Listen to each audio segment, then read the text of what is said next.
Nahimo ng bagyo ang low pressure area sa gawa sa Philippine Area of Responsibility sa bandang Luzon.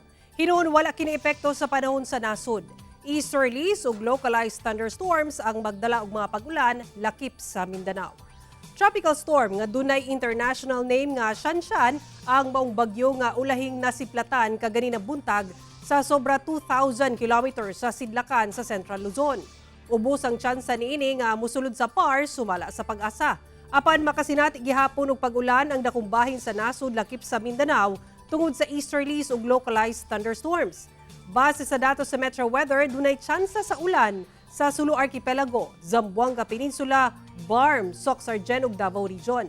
Dunay heavy to intense rain sa daghang lugar, busa mag-igmat sa mga posibleng pagbaha o landslide.